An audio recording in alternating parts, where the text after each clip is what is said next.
So ever since the Miami Dolphins recently put the franchise tag on Jarvis Landry, there's been a lot of buzz and discussion about the Dolphins trying to trade him and get some type of value in return for him, which makes sense. From the Dolphins' standpoint, you'd hate to lose Jarvis Landry for nothing, because even though he's not a top 5 or 10 wide receiver in the National Football League, he is a steady, consistent player for you. Definitely the best option you've had over the past few years in the passing game at the receiver position. And where he's limited in some ways, he does make up for it in other areas. He's a good player. He's a really good player. He might not be the guy your organization wants to tie a crap ton of money up into paying him like a number 1 wide receiver when he's not. But you want to sit there and protect yourself. Worst case scenario, you end up bringing Jarvis Landry back on basically a highly paid 1-year deal in 2018 and make him prove it again. And then you see what happens come next offseason. So why not put the tag on them, give him permission to seek a trade, and see what comes out of it? It makes sense. It's about the best hand that the Dolphins have to play. Which brings me to my Chicago Bears. Now look, I'm not saying this as a slam on Jarvis Landry because I happen to like Jarvis Landry as a player. I liked him coming out of LSU. I said regardless of the 40 time he runs, this is a really good route runner, a reliable possession guy. He's going to be a good NFL player, and that's exactly what he's become. Think about that. LSU had both Odell Beckham Jr. and Jarvis Landry in the same receiving corps at the same time. Just crazy. Just crazy. And what did they do with him? But you look at Landry, the Chicago Bears, knowing you've got the young quarterback in Trubisky, knowing that you can't go into 2018 giving him the absolute lack of help that you did in the passing game at the skill positions in 2017. You can't count on Cameron Meredith. You can't count on Kevin White. You can't count on any of the other ham and egg jabronis you have on the roster. You know you need to upgrade at wide receiver, and you need to upgrade with multiple guys in multiple ways at multiple different configurations in that receiving corps. Everybody acknowledges that. Everybody knows that. And there is no question that Jarvis Landry would be a massive upgrade over anybody currently on the Chicago Bears roster at the receiver position. He would be by default the number 1 guy. He would clearly be the best, most consistent, reliable pass-catching option that they have. That can't be disputed. That said, the Chicago Bears need to stay far, far away from the Jarvis Landry sweepstakes. Just no.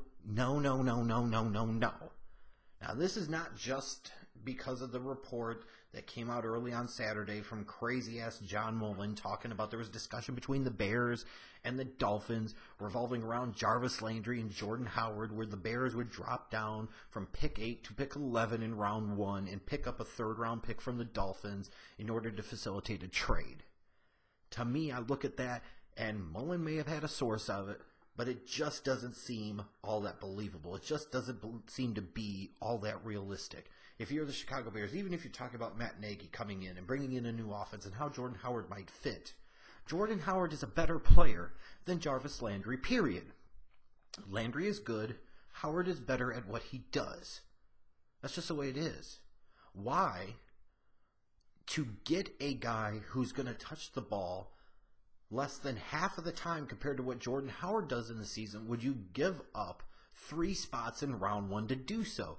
That makes absolutely no fucking sense. What, to give back the 3rd round pick that you gave up last year when you got outflanked and outfoxed by John Lynch and the 49ers when you traded up from 3 to 2? That's not a way to conduct business. You don't make another mistake to rectify the previous mistake. That just continues to make the mistake worse. That's just stupid. So the whole premise of this talked about rumor is stupid, and that's why I don't know that I believe it all that much. Whether it's true or not, if it is true, and the Bears are even considering it, then shame on them, because you're stupid. To get a lesser player at a less important position, which Jarvis Landry is a slot receiver, you would give up your featured running back, who touches the ball way more times per game and over the course of a season, and to have that honor to do that, you would give up 3 positions in the first round of this draft. That makes no sense. And that's why I don't really believe in that. But even taking that aside, just looking at it from a Chicago Bears standpoint, You already don't have a third-round pick in this draft. What would you be able to give up to get a Jarvis Landry? Are you going to give up a second-round pick this year? So you're going to say you have your first-round pick at number 8, and then Jarvis Landry, and then not another pick until the 4th round. I'm sorry, that's not good enough. What are you going to do, give up picks in the 2019 draft? Part of the problem I felt like with Ryan Pace and the Bears at times is they played it a little loose with the picks in terms of they've been too willing to give them up just to move up a couple of positions to get guys, because I feel like he panics and doesn't always allow the board to play out, and he gives up draft pick currency in position that he just doesn't have to.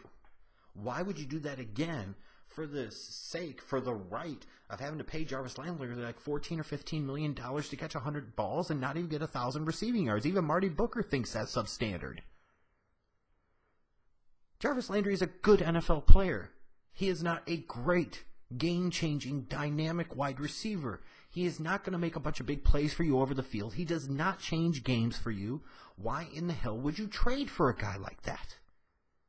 Most certainly, why would you give up day 2 and early day 3 picks for the honor of paying that guy that much to average 9 yards a damn reception? No. The Chicago Bears need to invest in that position heavily in the draft with multiple picks. If that means bringing in some second-tier free agents, then that's what you do. If it means that you start to address the position, but it still takes you another year to fully and completely address the position, then that's what it is. You can't sit there and give up more draft picks for a guy like Jarvis Landry. You don't do that for guys that aren't going to be game changers, that aren't going to be true difference makers. Landry's reliable. Landry is solid. But you should be able to trust enough in your evaluation of the draft to be able to find guys like that in the NFL draft. Those types of guys are available every year. So why am I going to give up multiple potential draft picks and decent draft picks between rounds 2 and 5 to have the right to pay this guy a hell of a lot more than I would have had to if I would have just used one of my draft picks and found the right guy as a rookie, where I could have had him for 3-4 years on a rookie scale contract? That makes absolutely no sense. I get the point for the Bears doing their due diligence and checking and seeing and kicking the tires. You've kicked the tires. Now it's time to let Tennessee or somebody else that has a draft pick currency that is closer to a position where a Jarvis Landry makes more of a difference. You've got to let them invest that much in Landry. You've got to let them spend that much in money, spend that much in draft pick currency. The Chicago Bears need to say thanks, no fakes, and move the hell on. Jarvis Landry for the Chicago Bears at this point is a big hell no. Stay away. Stay far, far away, Ryan Pace. You can do better, and we expect you to do better.